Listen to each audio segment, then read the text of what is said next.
Hi, and thanks for joining me. Today we're going to be looking at repairing this Furby boom. This has got a common problem where it's lost its voice. What are you doing? I hear you're saying. A Furby losing its voice, that serves him right for talking too much. But no, this needs to be done to keep the little one happy. So yes, it's going to be a painful repair. Okay, so I've put some batteries in just to show you it not having any sound. It's working away, it's moving about and the eyes are going, but it's not actually saying anything. Okay, so first of all we do is just get a small screwdriver. And take off the two screws there, undo all these screws here. So, okay, once they're all released, you can see this panel at the bottom just lifts out. So keep those with the screws, and then all you need to do is gently just pull back the back fur of the Furby.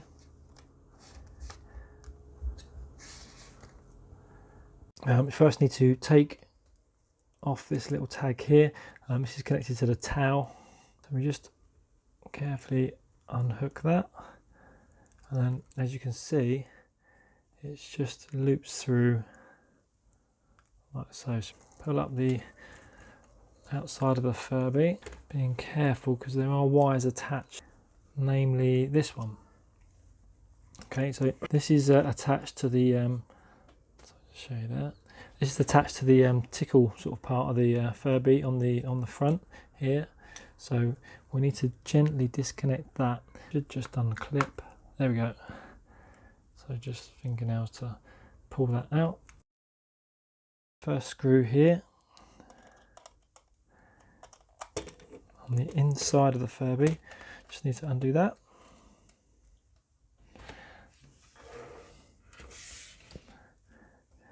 And this will allow this to be unclipped.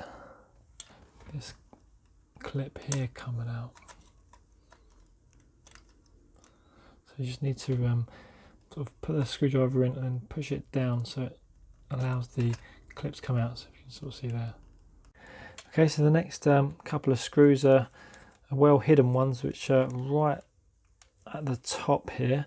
We can't really get to with the ears in place, so we're just going to have to take the ears out, which are a bit tricky to do. We'll put one screwdriver behind, and one's just used to lever the catch out of place.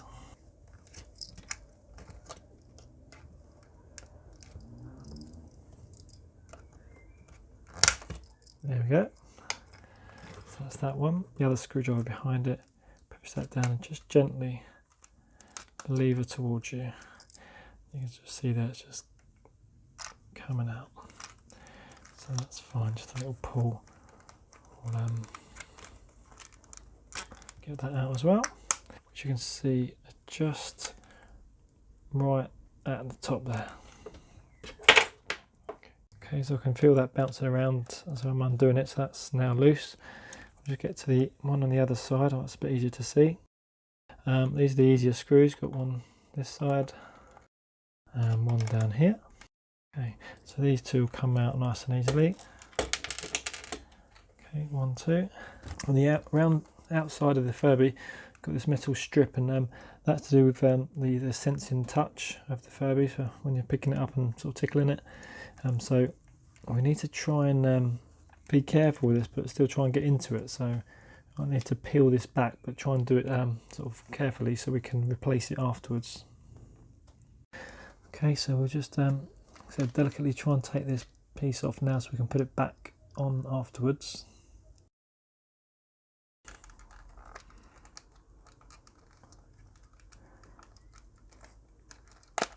Okay, so I think we can just about get that speaker out from there without having to mess too much about with this side.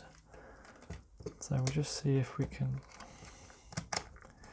get that to come out or not. Okay, gently does it. Unclip the speaker. This just two screwdrivers each side of it to help pick it up, because you can't really get your fingers in there to put it up. Okay, there we go. So now we have the speaker out the Furby, I can talk you through the 3 different methods of solving this.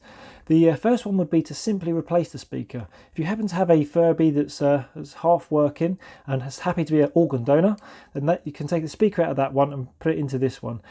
This is a good connection here, as you can see, so it just sort of pulls out of one and pushes into the other. So this will be the easiest method. The second option is where we take the speaker apart and look to apply a fix directly to it. So for this we need to take the speaker apart. So you've just got a clip here. So if you just get a screwdriver and pull out as you're pushing up, I'll take that side off. We'll just do the same for the other side. Okay, so you just pull this out. It's only got a little clip that holds it in. The faulty part is right inside the speaker, which you can't get to. This magnet on the back is glued in, so it doesn't really come out as such. And the breaking connection is right in the middle. So to fully show you this second option, I've needed to just gently push the speaker back into place so it's got the connection, and I'll just put the battery back into place. Okay, this is where it would be chatting away and trying to talk to you, which it's not. But what happens is that if you push the middle of the speaker just gently, you'll see this sound comes back, and what it's doing, it's just sort of creating this connection which is broken inside. So to create that as a permanent sort of attachment, we need to, well, what I thought about using was this magnet at the back, even though we can't get it out, but we can use it to sort of pull something towards the middle. In this case, I've got a little ball bearing. So just any piece of metal, if you just drop that in there.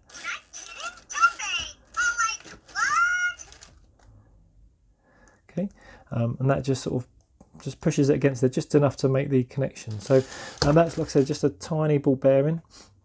If you don't seem to have one of those, anything metal should sort of do it really. In this case, just a random screw. Come on.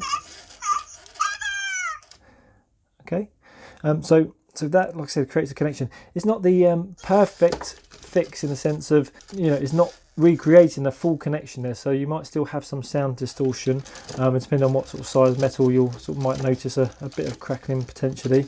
But if you just wanted to get the Furby back up and talking, and just wanted to do a sort of quick and easy fix, then, like I said, just touch a small piece of metal. So that's the second way of fixing it, and like I said, I will be putting it all back together on that. But before I do so, I'll show you the third option, so you have all the different ways of fixing it. Then you can choose which one's most appropriate for yourself. On this option, we're going to use an alternative speaker. So all the speakers pretty much work in the same way, in that they've just got a magnet at the back, and it's got a vibrating plate at the front, and two wires that just connect it up like so. So what we're going to do is just take these connecting wires off of the faulty speaker and replace them on an alternative speaker. So where might I find a speaker, I hear you ask? Pretty much any little old toys which perhaps don't work or you don't want anymore. If they've got a sound to it, it'll have a speaker. So whether the speaker is the right size, obviously the next question. Sort of here you've got a walkie-talkie, buzz light there, and if you can see inside, you'll see a very similar looking speaker. Like I said, we're not going to be able to match up the exact size, but as long as it's sort of close enough and will fit inside the casing, then we can obviously look to use that. I've got a pair of headphones here, so that's got a speaker there. Like I said, that's the two connections either side. And like I said, you could look at perhaps buying a cheap sort of set of headphones or something, which you can sort of take apart. And there's another toy that's gone to toy heaven, which is where if I just press one of these,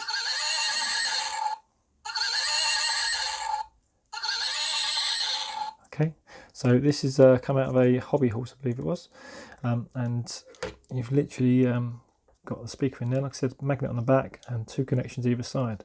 So we can literally use any of these speakers and replace it with our Furby one. So the one I'm going to choose to use then is this hobby horse one here. Like I'm going to be needing to use a soldering iron, which if you haven't used one before, they're a useful piece of kit on very few occasions.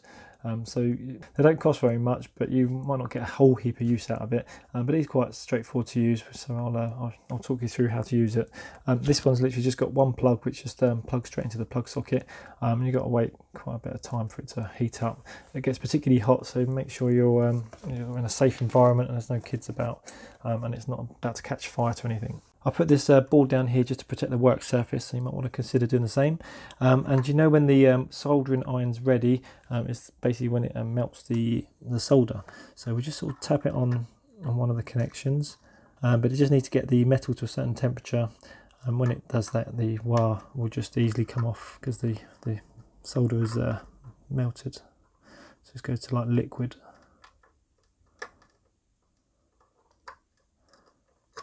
Okay, there you go. So that's one off. So if you just be sort of holding this in place and then gently pulling at the wire, whilst you just tap the soldering iron on the wire. And when it melts it, the wire will come loose. Okay, and for the other one as well.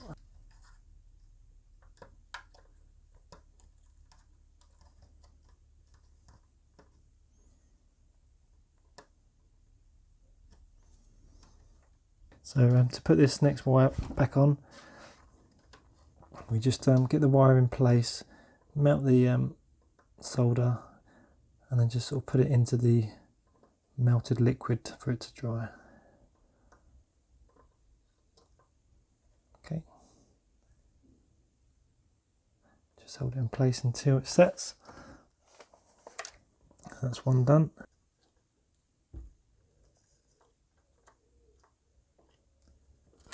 Okay, nice and simple. To leave that for a few seconds to dry. Just as it cools down, it just go solid again.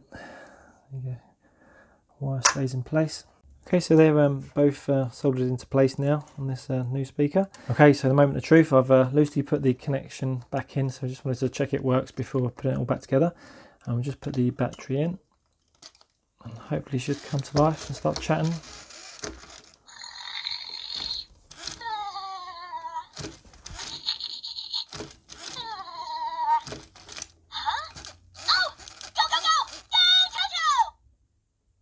Okay, so you can hopefully hear that. That all sounds good and loud, and I think Furby's sounding happy about it. Yes, I did. I replaced your voice box. Brilliant. Thanks very much. Okay, so I just need to stop him talking before I change my mind about fixing this. We just need to put it back into the housing of the speaker. So if you turn the speaker so it's the sort of housing, so it's got the bigger piece down towards the bottom, and then we just put it in like so. You'll notice it's a different size. It's smaller than the other one, so it's not going to neatly fit back in. So we just get something like a bit of tissue to pack it in from the other side. That should do. The hook comes down towards the wires at the bottom, like so, and then that's all ready to put back into Furby. To reconnect this wire, just where there's one notch on one side of the wire, that needs to face this way towards the front of the Furby, so it goes in like so. And also it might help to just have a screwdriver to help guide that into position. Okay, so the first job is to get this speaker back in. The way it goes in is the longer piece of these three notches faces down towards the feet. So we just carefully try and sort of prise open gently the Furby casing. Okay, fine.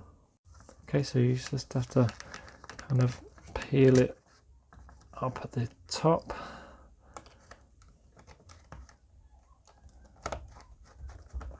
Okay, that's nice and tight. If you remember, there's one up the top on the other side as well. This one's a bit harder to get to, so I just need to put this up quite tight and then get the screw into there like so. Okay, so with them two screws in place, the next job is to get the ears in. So for this, just sort of lift up the fur a bit, and then just get that straight into place, and then push it from behind in, and sort of feel a click. And then the other side.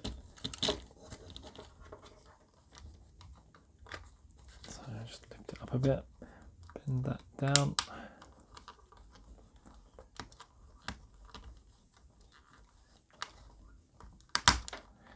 That clicks into place again. So put this metal strip back into place. So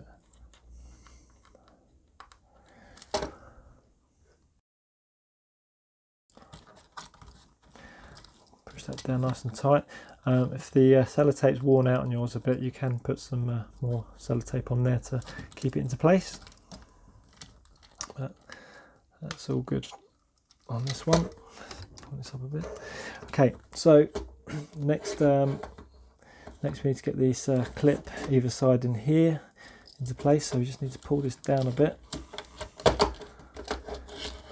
and then look for the clip.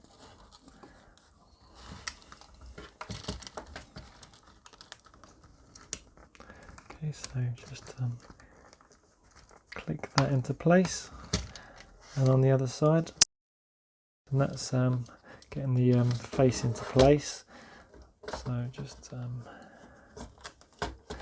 need to carry on pulling the fur down. Okay, so at the bottom of this Furby, we've got the 2 screw holes here and here that we just need to replace. So if you sort of hold it this way, you can drop the screw in without losing it. Just need to pick that down to where it should be. There you can see you've got his mouth back there. Make sure it's pushed in on the face. With that down there, we can now put this piece back in here.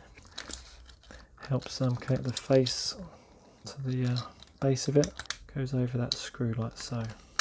Pull this enough so we can get the angle to lock that in place. There we go. So it goes through that piece of plastic and then into the hole. Okay, that's nice and tight. So this wire now we can press into here. So the next job is to connect the tail back up. Just need to create a bit of a loop in that, and the one onto the body just connects through, and then up and over, and then around this black piece at the top. There you go. Okay, so you can see that's nice and in place. So we just need to finally pull the fur up over. Spikes need to face downwards.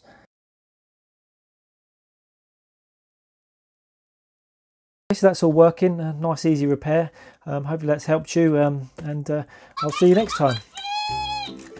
Well, I hope you found that helpful, and if so, please do click on the like and subscribe buttons. I also have lots more videos and regularly upload new ones, so do subscribe to check them out, and I look forward to you joining me next time.